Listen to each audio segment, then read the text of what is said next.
Sinta a cor, sinta o sol em cada momento em sua vida. Tela Viva. Tela Viva Filmagens, em Muriaé, 37214213.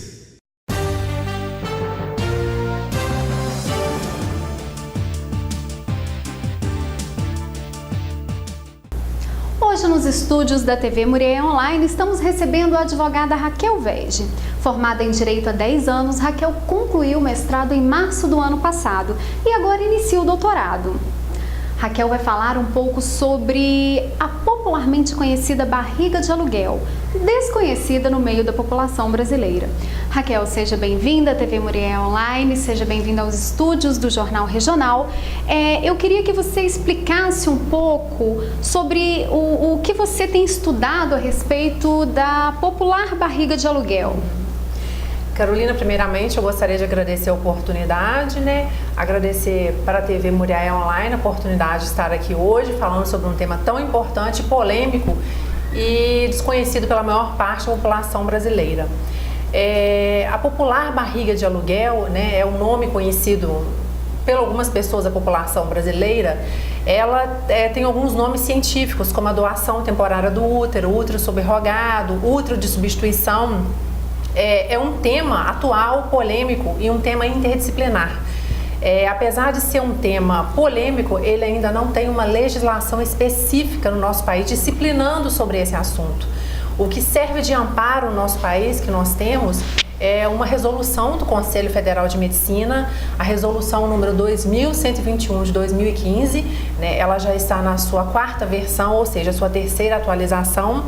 É uma resolução que ela não tem força de lei, ela tem um caráter deontológico, ou seja, um caráter ético, mais direcionado para a classe médica. Então, ela determina assim, algumas questões, ela veda a onerosidade, ela estabelece que essa relação da barriga de aluguel seja feita com parentes consanguíneos até 4º grau, ou seja, pai, mãe, irmã, prima, e alguns outros critérios, que ela determina. Raquel, a popular barriga de aluguel, ela não tem uma legislação para isso. Então, como a justiça brasileira, como que é isso aos olhos da justiça brasileira? Bom, é um tema que ele gera diversos desdobramentos e problemas, principalmente por essa lacuna legislativa, como a gente fala. Só que, havendo um caso concreto, o juiz ele não pode se excusar de julgar. Então, primeiramente, como a gente não tem uma lei, a gente tem o artigo 4º da Lei de Introdução às Normas do Direito Brasileiro, que fala na ausência de uma lei, na lacuna de uma lei, o juiz ele vai julgar com base na analogia, nos costumes e nos princípios gerais do direito. Nesse caso das técnicas de reprodução, com o advento das técnicas de reprodução assistida, que é o que possibilita a doação temporária do útero, a partir dessas técnicas, a criança pode ter várias mães, vamos dizer assim.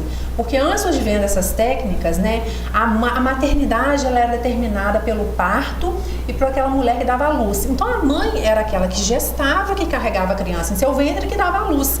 Com o advento dessas técnicas, e por não ter uma legislação determinando quem é a mãe, num caso específico, a criança pode ter até 3 mães.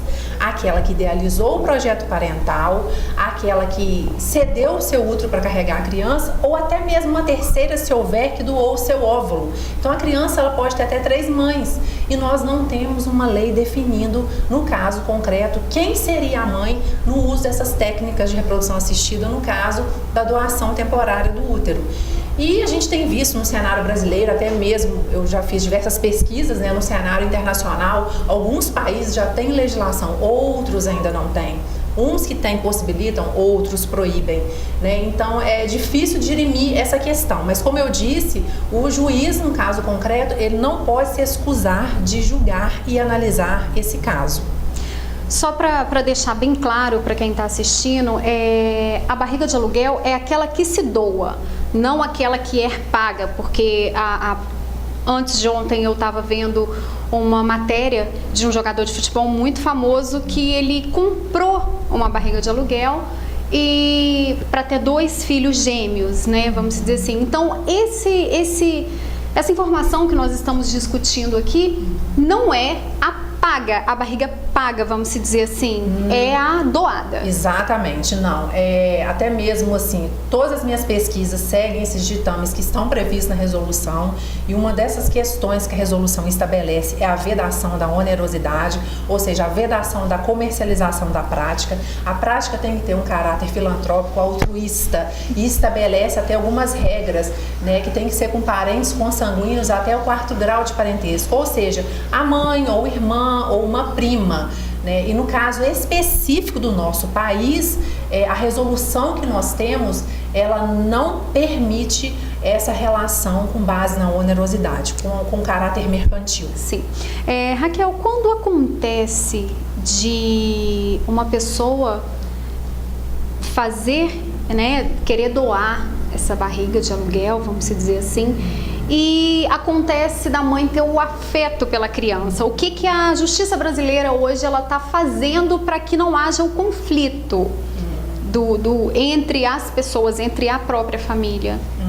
Essa questão de conflito, eu também já observei em alguns casos, né? A própria doutrina, ela intitula de conflito negativo e conflito positivo de maternidade. O conflito positivo é quando aquela mulher que idealizou o projeto parental, que realmente já queria ficar com a criança, e aquela outra que se obrigou a devolvê-la, né, para aquela mulher que idealizou, ela quer ficar com a criança. Ela criou aquele afeto e ela quer ficar com a criança. E eu acho importante também colocar o caso do conflito negativo. Tem uns 2 casos conhecidos internacionalmente que acontece por algum motivo, nenhuma das 2 mulheres querer ficar mais com a criança. Então, quer dizer, a criança fica à deriva de toda essa situação. E o que é indicado, eu tenho pesquisa sobre isso, como a gente não tem uma legislação, isso gera uma maior insegurança jurídica para todas as partes que estão envolvidas nesse acordo, é o uso do contrato, né? A confecção de um contrato, onde coloca-se todas as cláusulas ali bastante claras, bem claras, termos claros, os deveres, obrigações, direitos de ambas as partes, porque é uma situação muito delicada e que além disso envolve vida, envolve afeto, envolve família. Então o que é indicado é que seja confeccionado um contrato com um advogado, em algumas situações até mesmo junto com um médico, com um psicólogo, para ter uma análise interdisciplinar de todo esse contexto e a pessoa ter uma maior segurança, né, quando for se valer dessas técnicas. Raquel, eu quero te agradecer por você ter participado do nosso jornal. Quero te dizer que as portas da nossa casa estão abertas para você. Sempre que quiser e puder trazer um tema bacana para nós aqui do jornal, para estar mostrando para a população, as portas da TV Muriaé Online estão abertas para você. Sou eu quem agradece, Carolina. A satisfação é toda minha de estar tendo essa oportunidade e esse espaço de estar mostrando um tema tão importante e desconhecido pela maior parte da população brasileira. Sucesso na sua carreira. E o Jornal Regional fica por aqui. Você não pode perder a edição de amanhã. Eu te aguardo. Até lá.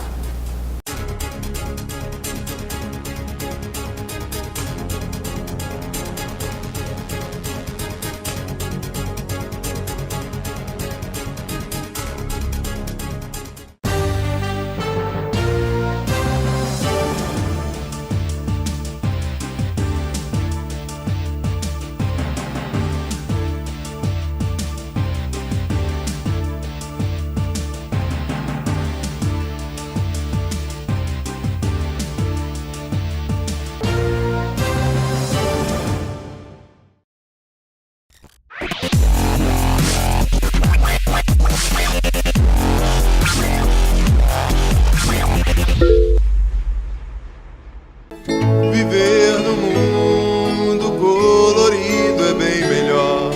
Sinta a cor, sinta o sol em cada momento em sua vida. Tela Viva. Tela Viva Filmagens, em Muriaé, 3721-4213.